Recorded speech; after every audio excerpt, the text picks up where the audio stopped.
अच्छा उनका दांत ने का पकुर पकुर खा ले बाबू आज वो कहेगा हम रहले अपना मेहर का जब रे। अच्छा हमार बाबू रहले अपना समधिन का जब हाँ पचरा में। अच्छा देखी ब्याह जी आयल बनी तो कुछ कलकारी करी हाँ बनिहारी मत करी हाँ महाराज। रात भर खाली रौरा पन्ना उलेटता नहीं हाँ जितना यहाँ के बाउर काम पर ध्यान देता नहीं हाँ। उतना निम्मन काम पर ध्यान देती आज कहाँ से कहाँ रहते। ओए हाँ उहे भइल बा राघो राघो राघो हाँ आ बेग लेके भागो चुनरी दी हमार चूड़ा ले बने लोगन चुनरी दिया ना चुनरी दी चुनरी खरीद के ले आवल करी पैसा लगेला किने में काहे करवा दे दिले अपन सामान माई के पचरा में चले के बा हां माई तो कोनो माई है बाबू ए वो दुर्गा माई होखे तो काली माई होखे तो आपन माई होखे तो चाहे सासू माई हो खस्तो आहा मत तो अम्मा जी होई हो तो काहे ना कहीं हो काहे 3 साल से तारका बा फरका रहे नहीं सोन सुरहनी सोन एकर मतलब ई झारन हम अरे के रहेला हम हमार बाबू आज वो कहेगा हम रहले अपना मेहर का जब रे। अच्छा हमार बाबू रहले अपना समधिन का जब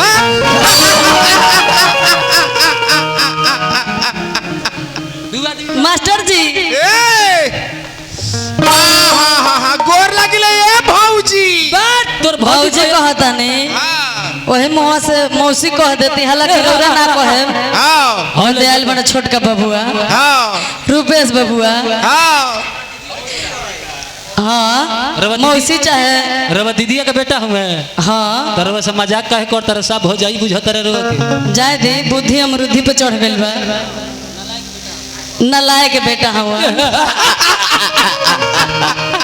पहले जमाना का हमनी के घर का माता बहन लोग मंदिर में जाओ 5 जोड़ा चाहे 7 जोड़ा पूरी पका के मकई के ना ना मरुआ के अरे मकई या मरुआ से माई पूजा तारी अरे एक दिन पकोड़ल हिकरे भौजाई काहे हो तो जान मकई के पूरी अच्छा हमारे पकोड़े रहली हाँ अरे तो हमारा भैया का न पूजा खाती हो अच्छा उनका दांत ने का पकुर पकुर खा ले ए ब्याजी एक दिन तो होते हो गई का हो गई वो ब्याजी के भौजाई लपसी पका देली हाँ उनका बपसी के पूजा खाती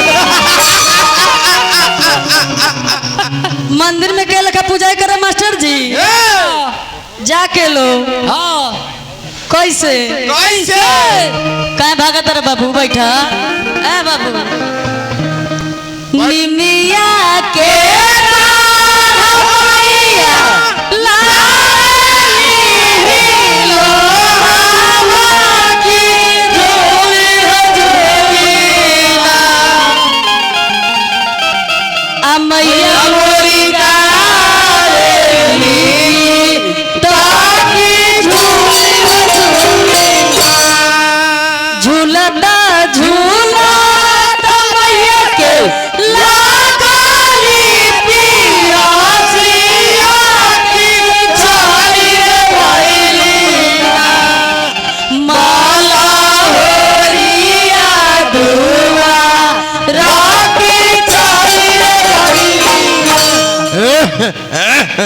कहे नहीं जो लाला मत गाओ बेसी ये तो माई लोग गावत रहे एहू जमाना में नैको भाई लोग जाके अपना देवी के मनावता कुल देवी के फूल देवी के रात के जाके 12 बजे पुल पे बैठ के लोग फोन करा तो कहता हेलो डार्लिंग हेलो कैसी हो मैं 2 घंटे से इंतजार कर रहा हूँ अभी तक तुम आई नहीं रात में हाँ रात में काहे के बोला बता जी पुलिया में पूजा करेला अपने देवी के आई हमारे रमेश भैया की तरफ से बहुत बहुत पुरस्कार आई वहाँ का चरण में बार बार गोड़ लगाता नहीं जय हो नैका भाई के लगा लोग गाता हम तुमसे जुदा हो के मर जाएंगे रो नैका भाई लोग गाता अपना देवी के मनावत 2 घंटा से अब चले बा पचरा में मास्टर जी कहे बा तनी एक बार जयकारा लगा दे बा माई के नाम पे लालदास बाबा के बोली बोली लालदास बाबा की जय ना मजा ना आइल। जोर लगे। हाँ महाराज। मजा ना आइल कि मोजा ना आइल? अरे उहे मजा ना। तो थोड़ी देर में जूतो आवे लगी। जूता होने चल भाई।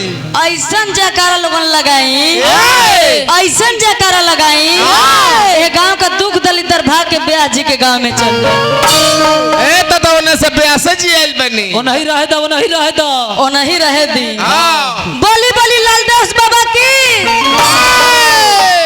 बाकी होई कौन दो बजाता? हाँ तो तू टोली माटी गिरवा के रोला चलवा दी। हाँ चलवा दिया काल। कहे बाका मास्टर जी लाले लाले ओढ़ौला फुलावा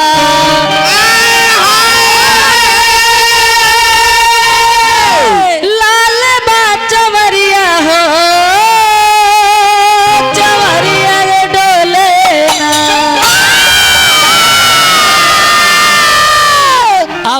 लाले लाले ओढ़ौला फुलावा लाले बाया कन्या ओ चवरिया रे डोले ना।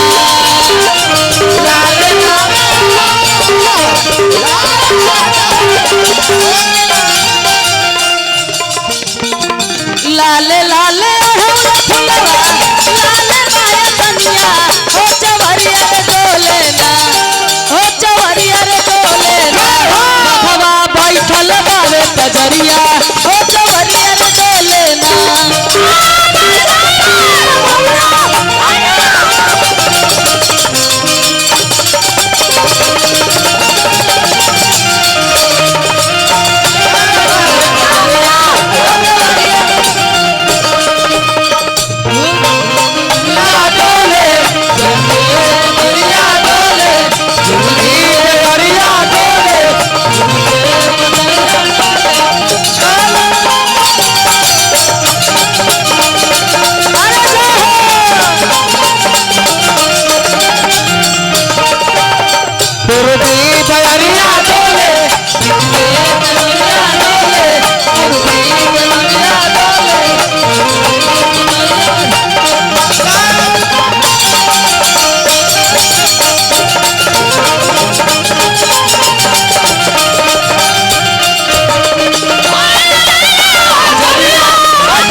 नवीन भैया की तरफ से बहुत बहुत पुरस्कार है। हम चरण बार बार गोल लगाता नहीं। रमेश भैया की तरफ से बहुत बहुत पुरस्कार है। हाँ महाराज। वहाँ के चरण में भी बार बार गोल लगाता नहीं। अब पवन भैया की तरफ, अच्छा पवन भैया की तरफ से आयल है। हाँ महाराज। हालांकि पवन भैया की तरफ से हल्लुक पैसा होता है, अच्छा नहीं खेला गया। इतना कहियो 500 के नीचे कहियो अबे ना करे। आज कैसे 100 टकिया भेजवा देले बनी। सही बात बा महाराज। हालांकि खुला ना रहल होई। हाँ खुचा ना रहल। हाँ खुला ना रहल कोनो बात नहीं के भैया 500 चला सके नहीं, वो अपना खुशी के ऊपर बा। हाँ जी कहे बाका मास्टर जी गावेल बिजंदर बाबा सियाड़ी नगरिया ओ चवरिया रे डोले ना। गावेल बिजंदर बाबा सियाड़ी नगरिया ओ गावेल तिवारी बाबा कुंवारी नगरिया ओ चवरिया रे डोले ना, ओ चवरिया रे डोले ना। बघवा बैठल बावे पजरिया ओ चवरिया रे डोले ना।